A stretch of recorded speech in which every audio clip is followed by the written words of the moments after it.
So I'm scrolling through TikTok yesterday night and I come across a very sad video of a young boy who is trying to nurse a very ailing father. And due to my sympathy levels, I just click onto his profile. So I go to the profile of this young man. I find he's called Kaluma Boy. I hope I'm not wrong. And then, apart from what he's been through, I find he's a very hardworking, like he looks like a very hardworking person. And then he has this embodiment, that embodiment of a Joseph.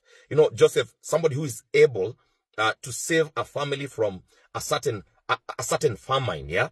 And this guy has just that natural attitude of saving a family from problems, from deep problems that they have. Either it is poverty, either it is deprivation of health, either it is stagnation. He looks like that perfect person who can just save a whole nation. Yeah, and I mean his family. Now, I scroll through and then I find out actually Kenyans had already planned to go for a visitation.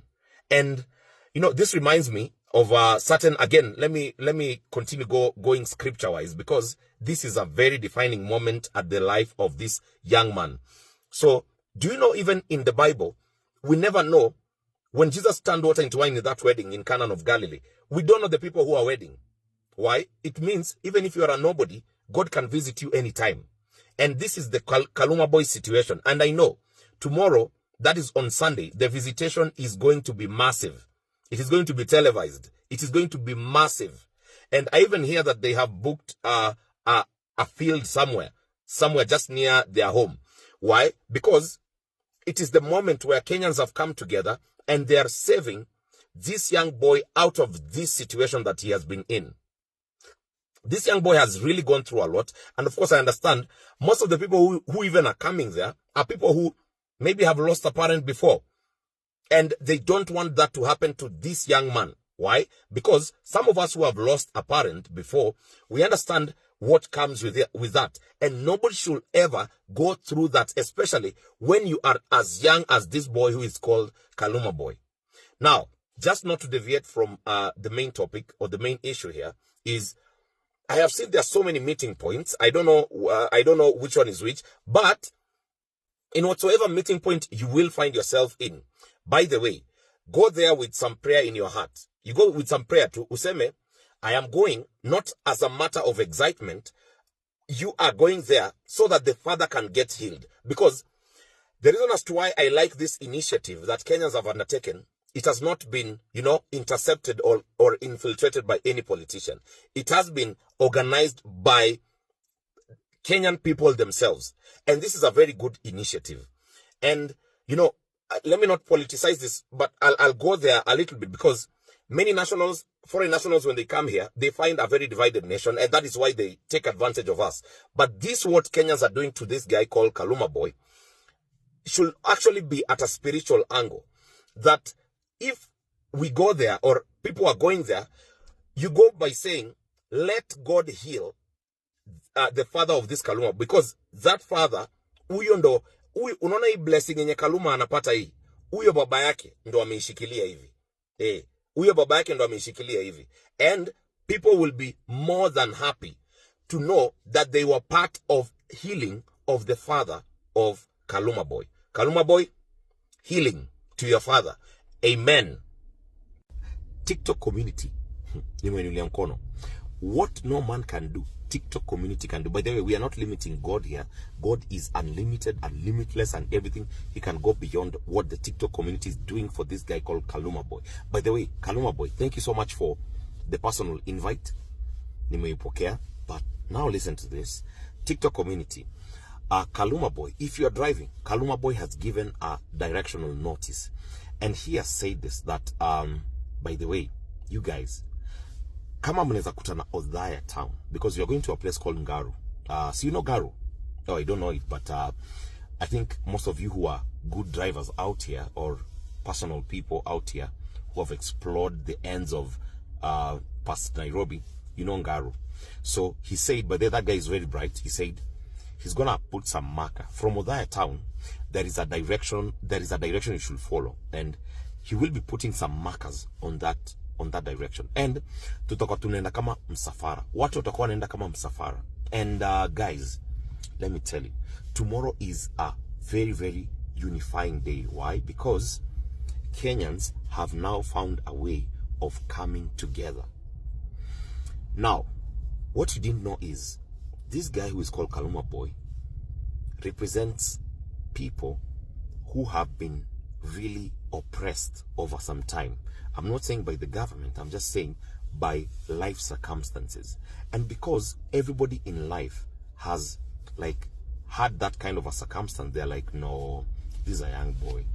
He should not go through that. He should never go through that. And tomorrow, what Kenyans are doing is very spiritual.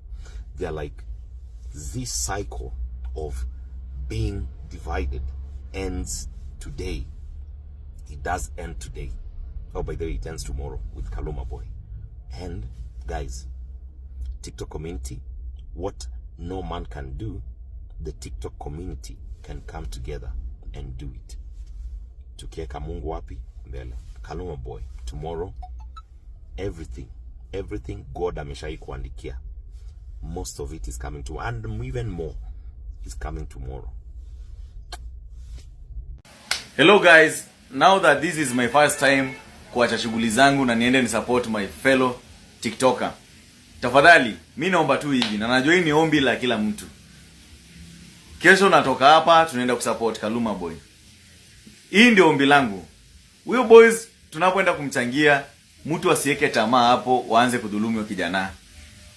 TikToker si mara ya kwanza tumeraise pesa.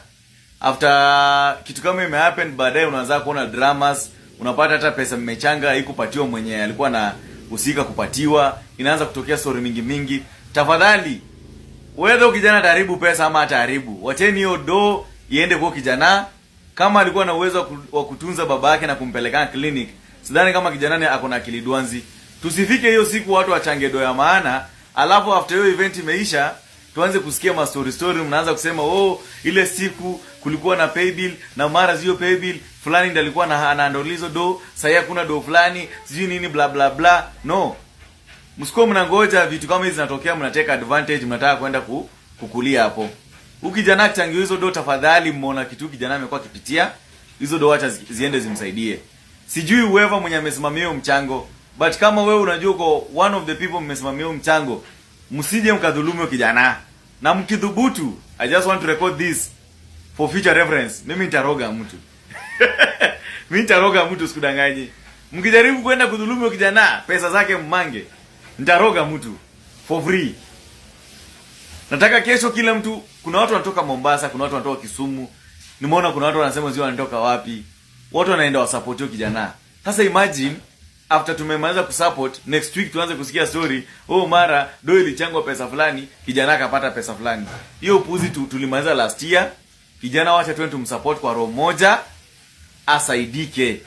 Mtu asiende hapo na tamaa aseme nao, unajua kuna zile vitu mko mnafanya kwa branchira huko, zile vitu mko mnafanya zi wapi na huko, hiyo kitu msilete kwa Kaluma Boy. Tafadhali. Huyu ni kijana mwenye Mungu ametutumia sisi kama vessels. Twende tumsaidie. So mtu asiende ake tamaa huko. Wewe tulio utapata pesa siku nyingine, lakini usiende weke tamaa kwa dogo kijana. Wacha tuchangie kijana tu kwa roho safi. Tunataka sasa kuanzia next week huko Batwan tukiendelea, tuone maisha ya kijana imechange. Because hata pesa tunaenda kuchangia kijana, I am pretty sure sio donye itasimamia matibabu peke yake.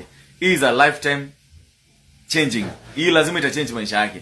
So tunataka kuona at least was it worth it for us kuacha shughuli zetu and support kijana. Tunataka maisha yake iendelee. Tutaki aanze kurudi TikTok hapa, aanze kuleta story kilia akisema fulani na fulani walichukua pesa. Hizo dramas tufunge na tumalizana nayo, tumemaliza nayo ile mwaka ilipita. This year watch at least tutakuwa tunakumbuka kuna kijana tulei support na mambo ika go through. We've been singing about 28th, now the day is here. We are going to Othaya. Watu wote ambao tunaenda Nyeri County, jamani, be ready for the longest traffic ever. Now, for those who are going to be at home, we need that money. We need that money. You need to send that money. For those who are going to head there. For those ambao, sisi ambao tunatoka Kisii tunakuja, wale ambao mnatoka Mombasa, mnatoka sijui wapi mnaenda, jamani, tuwe waangalifu na nawatakia kila laheri kwenye safari yenu. Kaluma Boy, we are coming tomorrow 28th. All roads are heading to Nyeri. Kama unajua unaenda kukunywa leo, tafadhali wacha. Hiyo pesa weka, saidia huyo kijana. Kesho tunaenda Nyeri, Othaya, tuko pale jamani. Mheshimiwa His Excellency Mwalimu Mutahi. Jamani, ile unachunanga kidogo, si uchune tu kidogo, rushia hii familia, kwa sababu we are coming to your community, we are coming to your county, we are helping someone in your county, in your community. All ages of all sides, every creator is coming. And by the way, any creator is coming without anything. Wewe ni mtu blood. Kama unajua wewe ni content creator, unakuja ku create content na hujatoa kakitu, wewe ni mtu blood. Hi guys, msijali na sauti, inaweza kuwa imekimbia kidogo. Tomorrow ndo tunaenda kwa kina nani? Kwa kina Kaluma Boys, ndio? So far so good. Tuko na watu wametusupport kidogo. Murage wa Modern Furniture alitupatia mattress ya orthopedic, ile yenye mgonjwa analalianga, si ndio? Akatupatia mattress na pillow na duvet. Ndo baba Kaluma apate place mzuri ya kulalia, ndo juu ya maumivu. So kuna watu wengine akina Mofam, kuna vitu wanaleta, ni kitu inakaa wheelchair. Sikuielewa hiyo kitu, lakini unaweza simamisha mgonjwa alafu unaweza mulalisha. So na wengine wengi wenye wanatupatia support hadi ule mzaaya kuepoa, si ndio? So guys, kesho tupatane mahali tulisema Keno, tutoke pamoja kama familia, twende kwa kina familia Kaluma Boys, ndio? Thank you so much kwa kuendelea kuwashikilia, na mubarikiwe sana. Thank you so much.